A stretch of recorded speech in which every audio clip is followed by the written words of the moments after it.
नहमदुहु व नुसल्ली अला रसूलिहिल करीम अम्मा बाद। अल्लाह जल्ल शानुहु ने इस उम्मत पर एक इनाम और एक रहमत और फरमाई कि अल्लाह जल्ल शानुहु ने आखिरी अशरे के अंदर शब क़दर अता फरमाई। शब क़दर कुरान में है कि इसकी जो इबादत है वो 1000 महीनों से भी अफजल है। 1000 महीनों का अगर हिसाब लगाएं वो 83 बरस 4 महीने बनते हैं। और 83 बरस गोया के जिस इंसान ने, जिस मर्द ने, औरत ने, छोटे ने, बड़े ने जिस उसको ये शब क़दर मिल गई और उसमें इसने थोड़ी सी देर भी इबादत कर ली तो गोया कि उसने 83 बरस 4 महीने अल्लाह की इबादत की। कितनी बड़ी बात है। और दूसरी बात ये कि अफजल कितनी है ये अल्लाह के इल्म में है कि कितनी अफजल है। 1000 महीनों से कितनी ज़्यादा है, कितनी ज़्यादा अल्लाह पाक अता फरमाएंगे।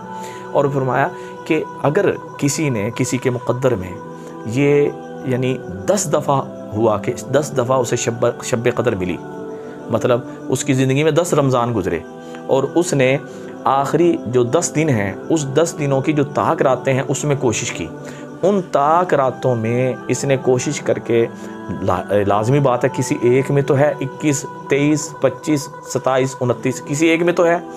और हर यानी रमज़ान में वो ताक रातों में इबादत करता रहा। ताक रातों में इबादत करने की क्या है, यानी उसकी कोशिश ही कर लें कि तरावी पढ़ने के बाद सोने सो भी जाएं, कुछ जो है ना जी देर जो आप इबादत कर लें, कुछ देर मतलब इबादत को 4 हिस्सों में तकसीम कर लें, नफल भी पढ़ लें, कुरान पाक की तिलावत भी कर लें, ज़िक्र भी कर लें, दुआ भी मांग लें, सो जाएं, सुबह तहज्जुद में उठ के फिर ये अमल कर लें। तो गोया कि अगर आपने रात के यानी शुरू हिस्से में और रात के आखिरी हिस्से में इबादत कर ली तो इंशाअल्लाहुल अज़ीज़ आपको वो शब क़दर लाज़मी मिल जाएगी। हाँ जी, कितनी अल्लाह पाक की मेहरबानी है कि इस तरह करने से भी शब क़दर मिल जाएगी।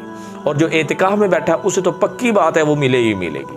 हाँ जी, तो जिसने यानी गोया कि ये 10 दफ़ा उसे शब क़दर मिली तो उसकी कितनी इबादत होगी, हिसाब लगाएं, 833 बरस और 4 महीने गोया कि उसने अल्लाह ताला की इबादत कर ली। अच्छा, ये जो रात है शब क़दर जो 1000 महीनों से अफजल है, इस उम्मत को क्यों मिली? अल्लाह पाक ने इस उम्मत को क्यों अता फरमाया? ये एजाज़ और ये बड़ी रात क्यों दी? इसमें दुआएं दें अपने नबी को और दुआएं दें सहाबा रिज़वानुल्लाहि ताला अलैहिम को। आप अलैहिस्सलाम ने क्या फरमाया कि एक रिवायत में आता है कि आप अलैहिस्सलाम ने बनी इसराइल की जो लोग थे उनकी उम्रों को देखा, बहुत ज़्यादा रश्क आया कि इनकी उम्रें भी ज़्यादा हैं तो लिहाजा ये नेकियां भी ज़्यादा करेंगे और मेरी उम्मत की जो उम्रें हैं वो कम हैं तो इनकी इबादत भी कम है। इस पे थोड़ा सा अफसोस हुआ। तो आप अलैहिस्सलाम अल्लाह के लाडले नबी हैं। हाँ जी, अल्लाह जल्ले शानुहु ने अपने नबी से लाड लड़ाया और क्या मेरे नबी तो गम न कर, मैं तुझे तेरी उम्मत के लिए ये एक रात दे रहा हूँ, इसमें तेरी उम्मत में से कोई भी इबादत करेगा तो ऐसे जैसे 1000 महीने 83 बरस उसने अल्लाह की इबादत कर ली। और ज़्यादा कितना है यानी अफजल कितना है वो अल्लाह के इल्म में है जी। एक रिवायत में यूँ मिलता है और एक रिवायत में यूँ मिलता है कि आप अलैहिस्सलाम ने सहाबा रिज़वानुल्लाहि ताला अलैहिम के सामने बनी इसराइल के एक आदमी का जिक्र फरमाया कि जिसने 1000 महीने अल्लाह के रास्ते में जिहाद में गुजार दिया। तो सहाबा को रश्क आया। जब सहाबा को रश्क आया, क्योंकि सहाबा भी अल्लाह के प्यारे और अल्लाह के नबी भी अल्लाह के प्यारे, तो जब अल्लाह जल्ले शानुहु अल्लाह के नबी अपने नबी से इतनी मोहब्बत करते हैं तो उनके जो साथी हैं, जो सहाबा हैं, उनसे भी मोहब्बत करते हैं। तो लिहाजा उनकी यानी लाज रखते हुए और उनकी बात को अहमियत देते हुए अल्लाह जल्ले शानुहु क्या फरमाया कि एक रात जो है ना जी तुम्हें मैं अता फरमा रहा हूँ, ये रात जो है ना जी इस रात में जो इबादत करेगा 1000 महीनों से ज़्यादा बेहतर है। और एक और मौके पे तीसरी रिवायत में आप अलैहिस्सलाम ने सहाबा रिज़वानुल्लाहि ताला अलैहिम के सामने बनी इसराइल के 4 नबियों को जिक्र फरमाया, हज़रत अय्यूब अलैहिस्सलाम, हज़रत ज़िक्रिया अलैहिस्सलाम, हज़रत हिज़कील अलैहिस्सलाम और हज़रत यूशा अलैहिस्सलाम कि उन्होंने 80 बरस अल्लाह की ऐसी इबादत की कि पलक झपकने के बक़दर भी उन्होंने अल्लाह की नाफरमानी नहीं की। सहाबा रिज़वानुल्लाहि ताला अलैहिम को बड़ी हैरत हुई तो जिब्रील अमीन अलैहिस्सलाम ये सूरत लेकर आए और आप अलैहिस्सलाम को सुना दी। हाँ, वही लेकर आ गए।